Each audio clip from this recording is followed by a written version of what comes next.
रघुपति राघव राजा राम, इस भजन को लोकप्रिय बनाने वाले थे महात्मा गांधी।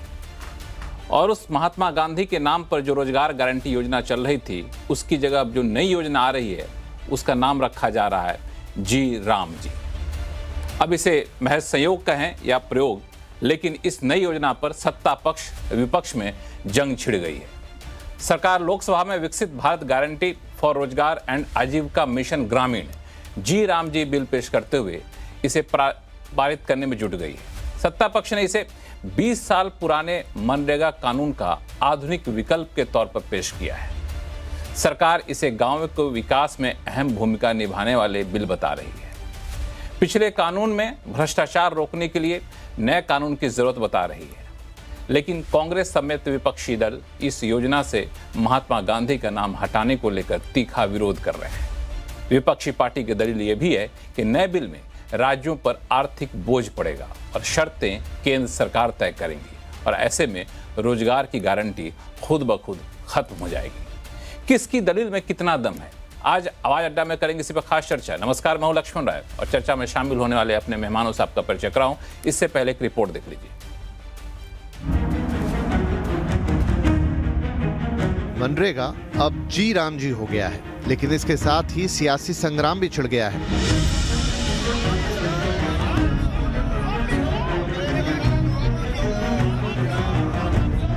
सरकार इस बिल को विकसित भारत की जरूरत से जोड़कर देख रही है। सरकार ने मजदूरों के कामकाज के पीरियड को 100 दिन से बढ़ाकर 125 दिन कर दिया है। इतना ही नहीं, बिल को ज्यादा प्रासंगिक बनाने के लिए दूसरे बदलाव भी सरकार ने किए हैं, जैसे काम नहीं मिलने पर भत्ता की व्यवस्था और पीक सीजन में मजदूरों की उपलब्धता सुनिश्चित कराना। सरकार इन बदलावों को समय की जरूरत बता रही है। 500 साल तक प्रभु राम जी का मंदिर नहीं बना था। प्रभु राम जी ने जब चाहा तो राम जी का मंदिर बन गया। अब प्रभु राम जी चाहते हैं कि गांव का विकास हो। प्रभु राम जी चाहते हैं कि विकसित भारत के साथ साथ में विकसित गांव बने, और इसके लिए प्रभु राम जी ने, शायद शासन ने भी नहीं सोचा होगा।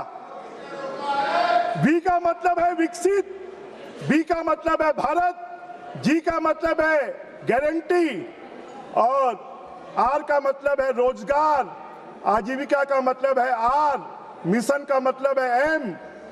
जी राम जी बीबी, जी राम जी नाम अपने आप आ गया, इसको किसी को लाने की जरूरत नहीं पड़ी।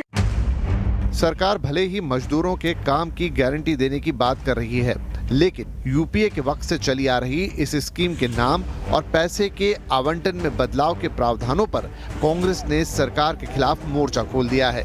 संसद से सड़क तक कांग्रेस विरोध प्रदर्शन कर रही है। 24-25 में औसतन 100 दिन का काम तो आपको देना था। आप 100 दिन तो छोड़ दीजिए, आप 42 दिन का काम दे पाए हैं। 125 की आप बात कहां कर रहे हैं? तो बीजेपी का जो गरीब विरोधी चेहरा है, जो मजदूर विरोधी चेहरा है, जो भूमिहीन किसान विरोधी चेहरा है, जो राज्य विरोधी चेहरा है, जो भारत के फेडरल स्ट्रक्चर के विरोधी चेहरा है, वो सामने आ रहा है। मोदी जी को क्यों गरीब की पेट पर लात मारनी है, मैं तो ये जानना चाहती हूं। अडानी के लिए आप सारे नियम कानून ताक पर रख देते हैं, लेकिन गरीब के पेट पर लात मारने को।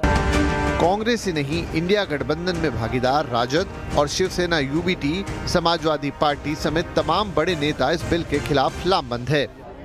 महात्मा गांधी गारंटी रोजगार योजना का नाम बदलकर आपने ये साबित किया है कि आजादी के बाद जो गांधी के हत्यारे थे, जो गांधी के हत्यारे थे, जिनको हम लोगों ने समझा था, जो मैंने बचपन में सुना था, आज मैं देख रहा हूं कि सत्ता पक्ष बैठे हुए लोग महात्मा गांधी से कितना नफरत करते हैं।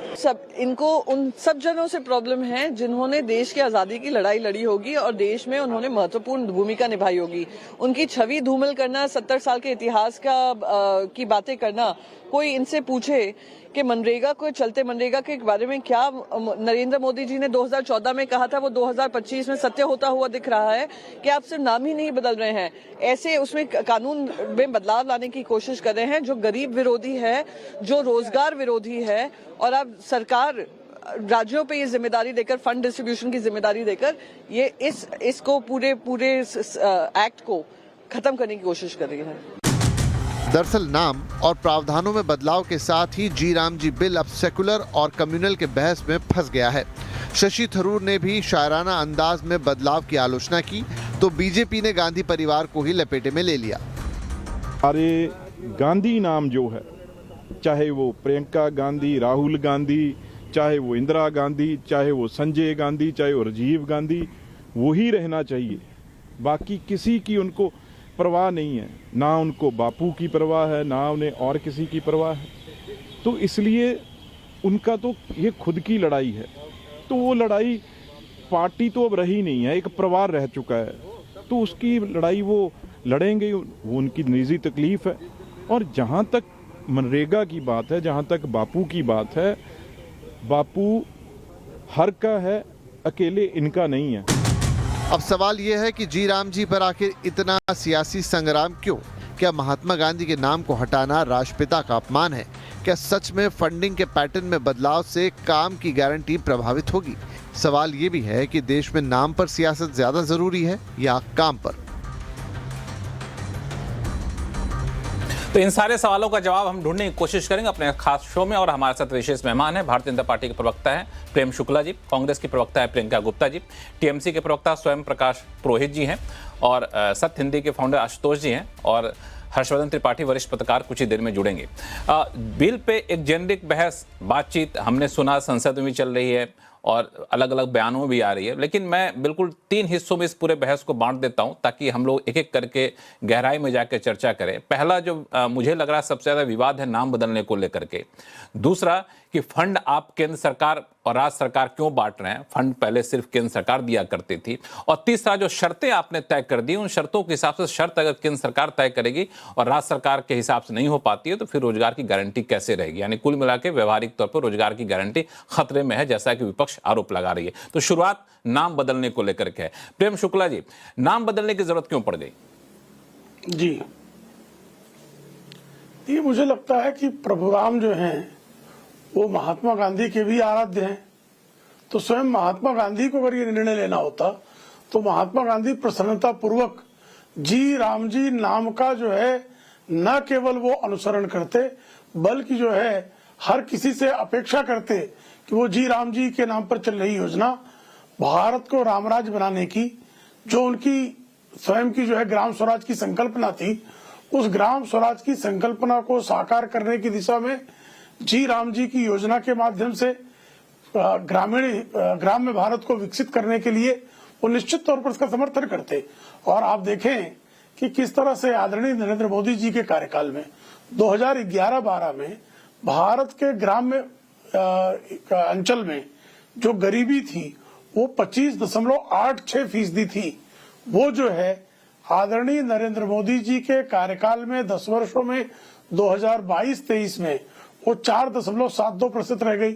तो निश्चित तौर पर गरीबी को मिटाने की दिशा में जिस तरह से काम किया है आदरणीय नरेंद्र मोदी जी ने, और अब विकसित भारत बनाने की दिशा में उस गरीबी को समाप्त करके गरीबों को साधन संपन्न बनाने की दिशा में पिछले 11 वर्षों में हर गांव में बिजली पहुंची है, हर गांव में सोलर पैनल्स पहुंचे हैं, हर गांव में सड़क पहुंची है, हर गांव में शौचालय घर घर तक पहुंच गया है, हर गांव में एलपीजी गैस कनेक्शन पहुंचा है, हर गांव की जो है क्रय शक्ति बढ़ी है।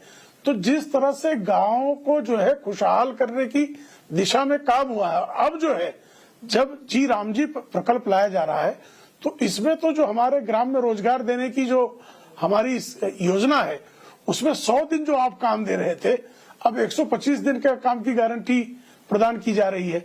और मनरेगा में भी जो 3.21 लाख करोड़ रुपए जो है वो खर्च हुए थे किसके कार्यकाल में?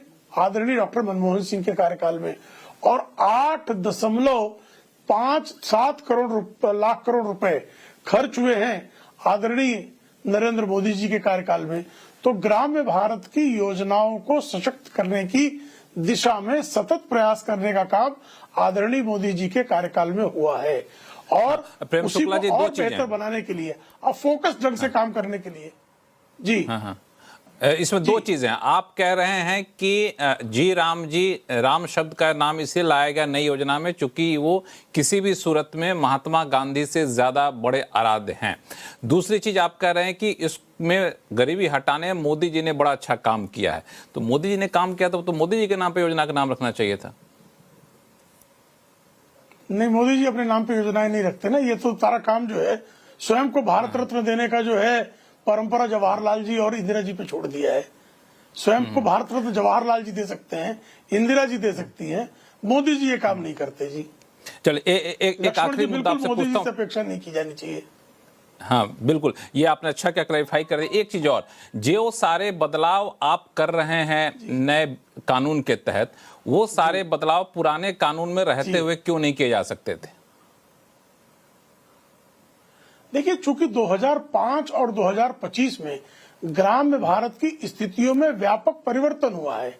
अब उस व्यापक परिवर्तन को आज के परिप्रेक्ष्य में विकसित भारत 2047 का जो हमारा अगले 22 वर्षों का संकल्प है, उसकी दृष्टि से जो है हम नई योजना को लागू करने का काम कर रहे हैं।